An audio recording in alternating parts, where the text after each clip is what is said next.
Et bienvenue sur Amel et ses robots. Aujourd'hui, je vous présente la recette de la pâte sablée de Cyril Lignac. Donc adaptée au Monsieur Cuisine Connect, vous verrez, c'est super facile. C'est parti. Dans le robot, je viens mettre 120 g de beurre coupé en morceaux. C'est très important de le couper en morceaux et pas de le faire avec la fonction du robot pour mixer, car vous allez en avoir dans les parois et aussi sur le couvercle. Ensuite, j'y ajoute 260 g de farine et 60 g de sucre en poudre,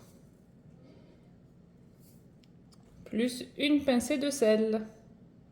Donc voilà, on a tous les ingrédients dans le robot.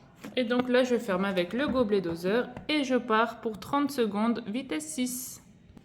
Et voilà ce que l'on obtient. On a vraiment du sable là, un effet sable. Et là, on va y ajouter un œuf. Et là, je refais la même chose. 30 secondes, vitesse 6, mais sans le gobelet doseur. Et voici ce que vous obtenez. Vous voyez, on a une pâte qui, quand vous la serrez dans les mains, hop, elle se tient. Voilà, on a une bonne pâte sablée. Et voilà, je place ma pâte dans un sac de congélation. Ou sinon, vous pouvez la mettre dans une boîte hermétique. Vous la placez 1 heure au frigo ou 30 minutes au congélateur. Je sors la pâte du frigo, je la mets sur du papier sulfurisé et je vais attendre 10 minutes avant de l'étaler. Et ensuite, je mets un autre papier sulfurisé et j'étale à l'aide du rouleau pâtissier. Après avoir fait notre sport, on a bien étalé la pâte. Hop, voici ce que l'on obtient. On prend soit le cercle pâtissier, ici c'est un cercle de 24 cm. Et donc là, je viens appuyer. Donc ça sera le fond de la tarte.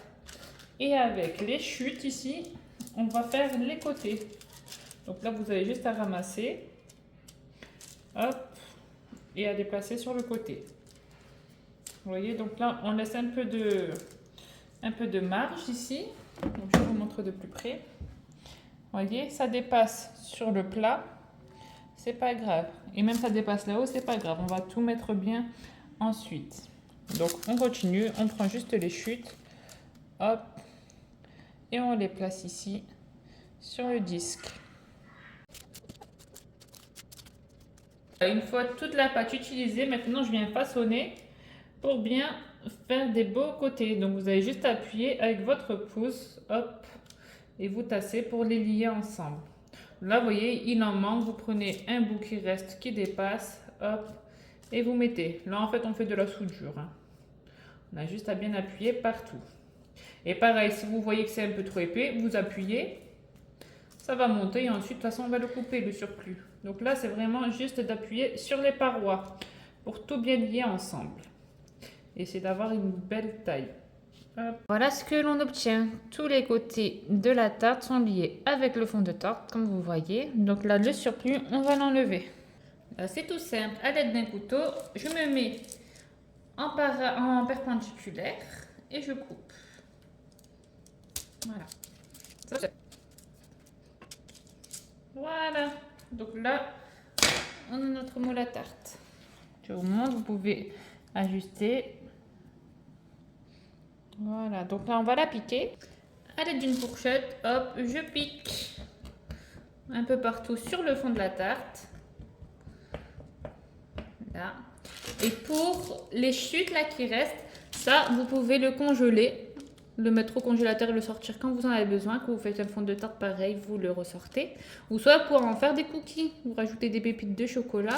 Et là, l'astuce, c'est de mettre votre tarte au frigo. Donc moi, je la place sur une ardoise. Vous pouvez la mettre dans une assiette, quelque chose de plat, et vous la passez au frigo pendant demi-heure.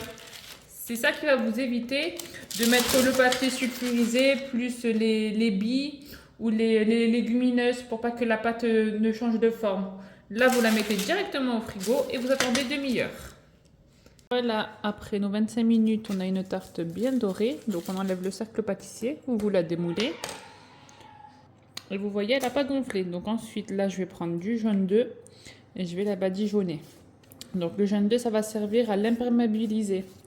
Quand après, vous allez mettre vos préparations, genre de la crème pâtissière ou une ganache ou autre, et bien ça va permettre à ce qu'elle ne dégorge pas.